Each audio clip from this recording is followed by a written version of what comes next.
Hello everyone and welcome to Victoria's Cantina. This here is a video response to MG Villain MP478 who made a video asking what 5 modern day Star Wars figures would I like to have seen packaged on a vintage collection card back. Now Manny tagged me in his video, so I'm going to go ahead and show you those 5 figures that I think would have looked very cool on a vintage collection card back. Now, of course, the vintage collection began in 2010, and basically it was just reproductions of the vintage Star Wars toys, and then they expanded it to include prequel characters and other original trilogy characters as well that weren't given action figures back in the vintage days. The vintage collection lasted up until around late 2012, early 2013, and then it was canceled and replaced by Hasbro, eventually with the Black Series.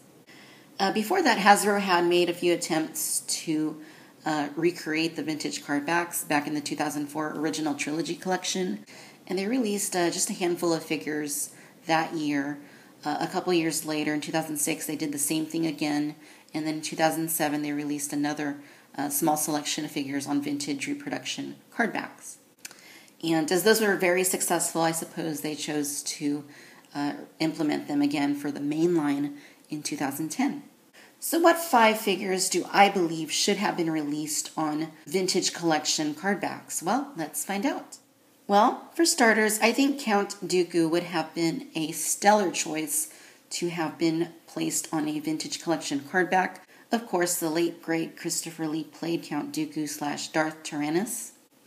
And he hasn't had a new figure since 2005. That's 10 years without a new Count Dooku figure. And of course, Count Dooku wasn't perhaps one of the most famous characters from the prequel trilogy, but he was one of the main bad guys. He did play a major role in the Clone Wars.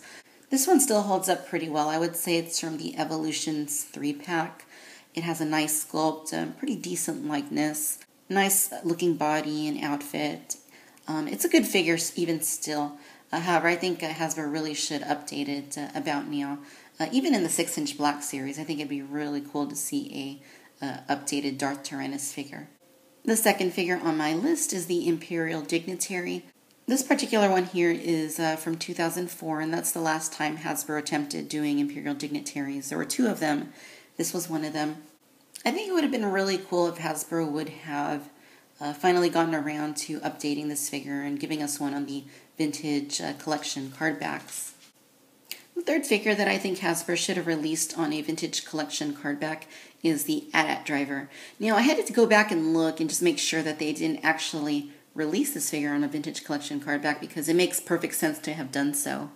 And lo and behold, they haven't. So they really should have. I mean, this is an ATAT Driver. It's, they did make a vintage figure of the ATAT Driver, so I really don't see why they wouldn't have released this one. This figure here is from the 2009 Legacy Collection, and it's a very nice figure. I think all Hasbro would have had to have done with this one is repack it, and would have been quite great. And just a little bit of trivia here: the outfits used in Empire were actually repainted TIE Pilot outfits that were used from A New Hope. They made a few modifications to them, but that's essentially what it is repurposed TIE Pilot uniforms. And also, even though Hasbro has always given us white armor on these guys, the armor was actually like a really light gray color, which Hasbro has never done for any Star Wars ATAT Driver figures. So it would have been cool if they would have finally done that. Of course, most people probably would have said, why is it gray? Actually, that would have been accurate, so I think it would have been pretty cool. And the fourth figure on my list is Moma Nadon Hammerhead. And why? Because I think it makes perfect sense to have done Moma Nadon on a vintage card back. I consider the big 3 Cantina aliens to be Greedo, Ponda Baba / Walrus Man, and Moma Nadon / Hammerhead. You can also throw Snaggletooth in there because, of course, he was done as a vintage figure in 2 different variations. But Moma Nadon is my favorite Cantina alien, and I love the vintage figure. This one is from the 2006 The Saga Collection, and even today I think it is a very amazingly done figure. Looks exactly like the character did in the film, and this is one of my absolute favorite Star Wars figures of all time. It could still be updated, though. It is pretty light on articulation, doesn't have ball joints anywhere. I would love to see Hasbro updated, even if they just took this as the base figure and gave it updated articulation. I'd be very, very happy with that. So yes, Moma Nadon absolutely should have been done on a vintage collection cardback. And the fifth and final figure that I believe Hasbro should have placed on a vintage card is Emperor Palpatine.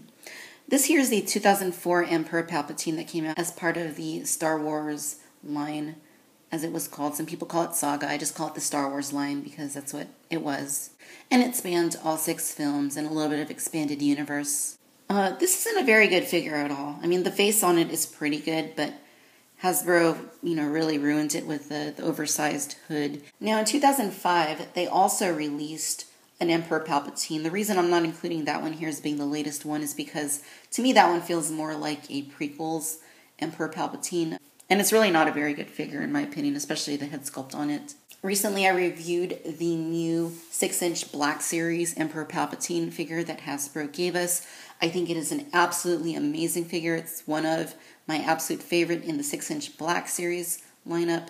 And I really think that it's about time to update good old Emperor for the modern day. Especially since the Emperor was done back in the vintage days, it'd be very easy for them. They really should have given him a release on a vintage collection cardback. I know they've done a couple Palpatine figures in there. They did like the Phantom Menace, Darth Sidious, and then they did the Revenge of the Sith Darth Sidious, but neither of those are exactly Emperor Palpatine from Return of the Jedi, and that's what I really would have liked to have seen. Alright, you guys, so those are the 5 Star Wars figures in the modern line that I really think Hasbro should have done on vintage collection cardbacks. Now, I really feel that Hasbro one day is going to bring back the vintage collection cardbacks. I mean, it was a very popular line, and some would say it's the absolute best line of cardbacks that Hasbro has ever done, and pretty much that's the case because each one is unique in the sense that you get a nice portrait of each of the characters. You get a small plastic bubble off to the side with the figure in it, which also isn't very wasteful on plastic and isn't going to take up a lot more space in a landfill at some point. And of course, you get the vintage throwback to the old figures, which is super cool. What I also think Hasbro should have done is they should have continued the line. I think they could have actually done that with Saga Legends and Mission Series figures. Now, Saga Legends and Mission Series figures are hit and miss for a lot of people. By and large, you either love that line or you hate it. There are some people that, appreciate some figures and, say other ones are bad. I think by and large it was a pretty fun line and I did enjoy collecting it. But Hasbro with those figures tried to do very simple throwback figures to the vintage days. They shared some of the same qualities as some of the older figures. They were very simple. Hasbro even said they were using the same kind of plastic to manufacture those figures as they did back in the vintage days. I really think that if they would have slapped those figures on vintage collection style cardbacks, they would have been hits. I mean, that's basically what Funko does with their Reaction toy line. And I think if Hasbro would have taken the opportunity to have done that with Mission Series and Saga Legends, they would have been a lot more popular with collectors. Alright, my friends, if you haven't checked out MG Villain MP478's channel, I will include a link down at the bottom. Be sure and check him out. I love watching his videos. He's a lot of fun. He loves the vintage collection line and does quite a few videos on them. Makes me crack up, and I really enjoy watching his videos, so certainly check out his channel. As always, I want to thank you for watching Victoria's Cantina. Until next time, bye-bye.